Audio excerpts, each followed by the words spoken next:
8h35, place à notre invité à présent, Pierre-Yves Bournazel. Bonjour à vous. Bonjour. Vous êtes conseiller général délégué du parti Horizon, également conseiller de Paris. Première question sur les 18 premiers jours de François Bayrou. 18 jours maintenant qu'il est Premier ministre. Qu'est-ce que vous pensez de son action et de son gouvernement, accessoirement ? Écoutez, 18 jours, c'est court. Donc, on va laisser au Premier ministre le temps d'agir. En ce moment, c'est même plutôt long, 18 jours. Oui, mais je crois que ce qui est important, c'est la stabilité. Vous savez, nous sommes dans un monde de bascule possible, avec une situation géopolitique dangereuse. On le voit avec la situation en Ukraine, on le voit avec l'embrasement du Proche et Moyen-Orient.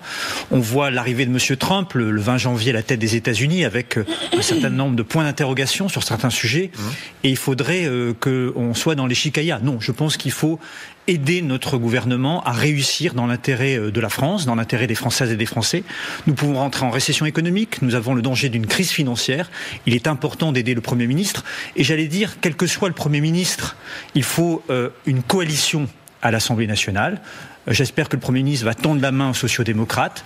J'espère que les sociodémocrates vont sortir de la spirale infernale de l'alliance avec LFI pour faire quelque chose pour la France. Il faut préférer dans cette situation son pays à son parti. Il faut faire l'effort d'aider notre pays à avancer. Vous appelez les partis, si je comprends bien, à un peu plus de décence, un peu plus de responsabilité, c'est ça, tous ? Le sens des responsabilités pour tout le monde, pour la droite républicaine, pour les forces centrales, pour la social-démocratie, pour que chacun puisse s'entendre pour faire quelque chose pour son pays. Et puis viendra le temps d'élection présidentielle où chacun défendra sa vision, son projet et les Français trancheront. Mais en attendant, il y a trop de risques pour l'avenir du pays. Arrêtons les divisions. Mais vous ne m'avez quand même pas répondu. Quid des 18 premiers jours de François Bayrou ? Est-ce que ce qu'il fait vous satisfait ? François Bayrou est un homme expérimenté, c'est un homme solide, il connaît la vie politique, il se prépare, je pense, depuis très longtemps aux responsabilités de Matignon. Il a été candidat plusieurs fois à la présidentielle. Nous pouvons lui faire confiance pour tenir bon la barre de l'État et de la machine France, si j'ose dire, dans une situation extrêmement compliquée. La tâche est difficile. Nous ne devons pas polémiquer en permanence pour essayer de l'affaiblir, mais plutôt d'essayer de l'aider à réussir. Il faut maintenant qu'il affiche à l'Assemblée nationale un discours de politique générale rassembleur, avec quelques axes forts sur la question budgétaire, mais aussi sur l'attractivité économique qui est menacée et sur la cohésion sociale dans un pays qui est très divisé. Éric. Monsieur Bournazel, vous avez dit le Premier ministre doit tendre la main aux sociodémocrates, ce qui sous-entend qu'il ne l'a pas fait jusqu'à présent, ce qui est vrai. Qu'est-ce qu'il doit faire d'ici le discours de politique générale, justement, pour essayer de trouver le compromis ? Les socialistes ont plutôt laissé entendre qu'ils étaient prêts à discuter. Qu'est-ce que le Premier ministre doit faire ? Est-ce que c'est sur les retraites ? Est-ce que c'est sur le 49.3 ? Quelle est la façon dont il doit tendre la main aux socialistes pour essayer de trouver un accord ? Vous avez évoqué deux sujets sur lesquels je pense qu'il est possible de dialoguer, en tout cas. Vous savez, Pierre Mendès France disait « La démocratie, c'est d'abord un état d'esprit. Et le premier état d'esprit d'une démocratie, c'est le dialogue. Il faut que les politiques apprennent à dialoguer. Or, nous sommes des responsables publics, on peut avoir des désaccords sur certains sujets, mais on peut quand même se mettre d'accord sur quelques points. Et je pense qu'entre les sociodémocrates, la droite républicaine et les forces centrales, il y a des sujets sur lesquels on peut converger. Chercher un compromis, ce n'est pas grave, c'est plutôt positif. Écoutez, c'est pas à moi de les exprimer, je suis pas Premier ministre. Je ne suis pas donné quelques idées. La réforme des retraites. Mais sur la réforme des retraites, je pense qu'il peut y avoir des aménagements sur les métiers difficiles, par exemple, sur les carrières longues. Vous êtes pour la suspension. Je laisse le Premier ministre et les groupes en discuter à l'Assemblée nationale. En tout cas, sur les carrières longues et sur les métiers difficiles, il peut y avoir des débats. Mais en tout cas, il ne faut pas toucher à l'essentiel de la réforme des retraites pour une raison simple, c'est que nous avons aussi un sujet qui est le sujet de la dette. La dette, c'est un risque, c'est un fléau majeur pour l'avenir de notre pays. Et donc, il faut que chacun soit responsable. Il faut que chacun fasse un pas vers l'autre. Et en faisant chacun un pas vers l'autre, on trouve un compromis. Et ce compromis, c'est la stabilité. Mais ça, c'est un vœu pieux. Non, c'est pas un vœu pieux, c'est concrètement, vous avez dit concrètement sur des sujets. Le 49.3, vous prenez l'exemple des socialistes. Ils ont dit, on est prêt à discuter. Ce sur quoi le Premier ministre leur a dit moi j'ai rien à discuter. Quels sont les points d'accord ? Quels sont concrètement les points d'accord qui peuvent être trouvés avec les sociodémocrates ? Il pourrait y avoir, par exemple, dans cette discussion, la possibilité pour le Premier ministre de dire qu'il n'utilisera pas le 49.3 si le groupe socialiste s'engage, par exemple, à ne pas censurer et faire tomber le gouvernement pour assurer simplement la stabilité du pays. J'insiste dessus, la stabilité du pays. Si nous sommes dans une instabilité institutionnelle et politique, nous aggravons la situation de la France sur le plan économique et financier. Ce serait irresponsable de la part des uns et des autres. Claire. Alors, c'est vrai que pour ne pas subir de censure au moment du budget, notamment mi-février, il va falloir trouver des compromis. Et en même temps, il va falloir s'attaquer à notre déficit. Quelles sont les marges de manœuvre, sachant que tout ce qu'a essayé de faire Michel Barnier, à chaque fois, il s'est trouvé devant le mur des oppositions qui voulaient toujours plus de recettes, moins d'économies, etc. Vous-même, vous êtes candidat à la mairie de Paris, je fais une petite digression, mais parce que vous dites il faut que l'on réduise la dette de la ville et je trouverai 1 milliard d'économies. Quelle serait votre feuille de route pour l'État, pour le pays ? Parce que pour Paris, on en parlera juste après. On est dans une situation extrêmement difficile parce que nous n'avons pas de majorité à l'Assemblée nationale. Personne n'a de majorité. Donc il faut des compromis. Donc c'est la moins mauvaise solution qu'il faut trouver. Je crois qu'il faut une boussole. La boussole, c'est le moins de hausse d'impôts possible et le plus d'économies possible. Le plus d'économies, notamment sur le fonctionnement. Sur le train de vie de l'État, il y a beaucoup de doublons entre les administrations centrales, déconcentrées, décentralisées. On peut faire des économies là-dessus pour ne pas toucher à l'investissement qui est important pour l'avenir de notre pays. Ces économies peuvent faire baisser le déficit public annuel, faire baisser progressivement la dette pour retrouver des marges de manœuvre sans affaiblir notre attractivité économique et sans toucher à notre cohésion sociale. Oui, c'est possible et ça demande un vrai travail, un vrai dialogue de la part des parlementaires. Il faut que chacun sorte de son confort, de sa zone de confort et qu'on préfère encore une fois son pays à son parti. Il faut jouer la réussite de la France. C'est quand même important quand on est élu. Jouer la réussite de la France, servir les Françaises et les Français avant de servir sa boutique. Justement, Pierre Pandazel, vous avez dit récemment il faut que le gouvernement s'ouvre. Mais dans quel sens ? Qu'est-ce qui lui manque à ce gouvernement pour être totalement ouvert, selon vous ?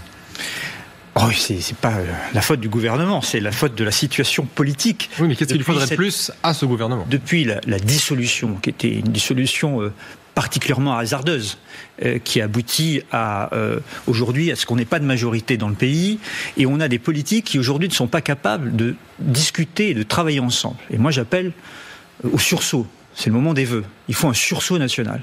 Il faut un sursaut des forces politiques républicaines de notre pays. Il faut un sursaut de tous les partis de gouvernement. On le fait dans d'autres grandes démocraties, notamment européennes. Je pense qu'il est possible en France de trouver un compromis. Et j'insiste encore une fois, un compromis, c'est un compromis de court terme pour aller à l'essentiel, pour lutter contre la dette et la crise financière, pour protéger nos intérêts dans une situation géopolitique difficile, pour protéger notre cohésion sociale. Et puis viendra encore une fois le temps de l'élection présidentielle, où là, chacun pourra défendre sa vision d'avenir et il appartiendra aux Françaises et aux Français de trancher et faire le choix du prochain président de la République. Mais il y a un autre député chez Horizon, Yannick Favennec, qui parle d'un gouvernement de recyclage et qui dit également que François Bayrou reste entre les mains du RN. Vous ne partagez pas ce constat ? Alors il est apparenté Horizon, c'est peut-être pour ça. Mais quand même, il reste dans le même... Chacun peut dire ce qu'il a à dire. Il y a des hommes et des femmes de qualité dans ce gouvernement, il y a des gens qu'on apprécie plus, d'autres qu'on apprécie moins. C'est pas très important. Ce qui est plus important, c'est comment on sert son pays dans un moment difficile. François. C'est intéressant ce que vous disiez sur le fait qu'on a du mal à voir, à ouvrir la fenêtre et de voir le monde dans lequel on vit au moment où on a à régler des sujets si difficiles, ne serait-ce que sur le plan économique ou financier. Mais quand vous parlez de Trump, quand vous parlez de Poutine, quand vous parlez du danger et des risques de ce monde, il y a quand même quelque chose qui est fascinant, c'est que à la fois chez Donald Trump, et on le voit avec Elon Musk, à la fois chez Poutine, il y a une sorte d'appui implicite donné soit aux forces d'extrême droite chez nous, soit aux forces d'extrême gauche. Comment voulez-vous pouvoir lutter à la fois contre cet esprit de division chez les Russes, mais qui aussi anime Donald Trump et ses proches ? Bien sûr. C'est tout l'enjeu déjà de 2025. 2025 est une année possible de bascule. Nous sommes en danger. La souveraineté européenne est en danger, la souveraineté française est en danger, et il faut que justement les femmes et les hommes qui aiment ce pays, qui veulent le servir, qui ont une certaine conscience républicaine, qui veulent défendre l'état de droit, la démocratie, se battent sur l'essentiel. Il y a un sujet par exemple qui est le sujet de la défense nationale, notre sécurité extérieure. Il va falloir monter le curseur. Nous sommes endettés, il va falloir faire des réformes pour diminuer la dette, faire des économies notamment sur le train de vie de l'État, parce qu'il va falloir investir. Et les dépenses d'avenir, c'est évidemment la transformation écologique de notre modèle de production et de consommation, mais c'est aussi et peut-être en priorité pour cette année 2025, la question de la défense nationale. Est-ce qu'à l'échelle française, est-ce qu'à l'échelle européenne, on peut progresser pour nous protéger des dangers extérieurs, nous protéger du danger de M. Poutine. Et du danger de M. Trump maintenant, ce qui est un double front. En tout cas, on ne sait pas ce qu'il va faire. Sur le plan commercial, il va être agressif sur le plan commercial. On ne sait pas ce qu'il va faire, notamment dans le conflit, dans la guerre entre l'Ukraine et la Russie. On ne sait pas ce qu'il va faire par rapport à la Chine, Taïwan. On ne sait pas ce qu'il va faire exactement au Proche et Moyen-Orient. Mais tout ça crée évidemment une situation tendue. Et il faut qu'on protège d'abord nos intérêts. Il faut qu'en Europe et en France, on pense à se protéger et donc à être en capacité de se défendre. Ça doit être une priorité absolue aussi du budget. Pierre-Yves Bournazel, on va réduire un peu la focale. Est-ce que ce serait sur Paris? Parce que Anne Hidalgo n'est pas candidate à un 3e mandat. Je précise que vous êtes intéressé par le poste, très vraisemblablement. Rappelons qu'en 2014, vous étiez chez les Républicains. Le parti a choisi Nathalie Kosciusko-Morizet. Vous êtes donc parti des Républicains. 2020, vous vous êtes retiré pour faire en sorte que Benjamin Griveaux, donc le candidat d'En Marche, puisse y aller. Qu'est-ce qui fait qu'aujourd'hui, vous estimez être le bon candidat et de ne pas avoir à vous destituer pour que quelqu'un prenne la place? Peut-être toutes ces raisons. La légitimité.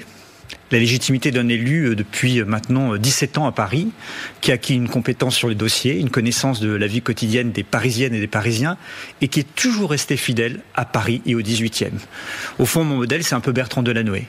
Bertrand Delanoë avait été d'abord un élu d'opposition, engagé pour Paris, pleinement pour Paris. Il n'était pas le favori d'élection municipale de 2001, mais il avait cette légitimité, j'ai cette légitimité. Et puis surtout, je ne suis pas seul, j'ai des femmes et des hommes qui m'accompagnent, issus de la gauche modérée comme de la droite modérée, de la société civile, dans tous les arrondissements de Paris. J'ai constitué des groupes de travail, 11, avec aujourd'hui 350 experts et citoyens qui s'engagent à réfléchir sur la transformation écologique de la ville, sur le rayonnement économique et culturel, sur les solutions à apporter, sur les difficultés du quotidien, la saleté des rues, l'insécurité, la mauvaise gestion des travaux, la lutte contre la pollution, la lutte contre le bruit.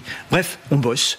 Nous voulons créer les conditions d'une alternative à Paris. Oui, mais vous dites, vous n'êtes pas seul non plus dans les starting blocks. Il y aura certainement, jamais, heureusement. Certainement peut-être également une Rachida Dati. Est-ce qu'elle vous ferait peur? Non, personne ne me fait peur. Ce qui m'anime, c'est les services de Paris. Je ne veux pas que 2026 soit l'occasion d'une revanche ou d'une vengeance sur 2020, mais l'occasion de préparer l'avenir de Paris. Mon seul souci, c'est le service de Paris. C'est le service des Parisiennes et des Parisiens. Je veux les rassembler. Je veux incarner un changement positif pour cette ville, parce que je crois que le match Hidalgo-Dati, on l'a vécu au Conseil de Paris, c'est un match de l'impuissance pour les Parisiennes et les Parisiens. Qu'ont-elles apporté dans cette division mortifère? Rien pour Paris. Quelle idée? Quel projet? Il faut remettre du positif, du projet, des idées, une nouvelle méthode de gouvernance, être en capacité de faire pour les Parisiennes et les Parisiens, de les associer au prochain mandat dans une gouvernance moins verticale, mais plus horizontale. Un maire doit savoir travailler avec les autres, avec les citoyens, mais aussi avec les partenaires, avec la région, avec l'État, avec les communes environnantes, avec le monde économique, pour faire avancer les dossiers et pour faire progresser sa ville et la faire rayonner et améliorer le quotidien qui s'est parfois malheureusement dégradé. Merci Pierre-Yves Bournazel d'avoir été notre invité ce matin sur LCI.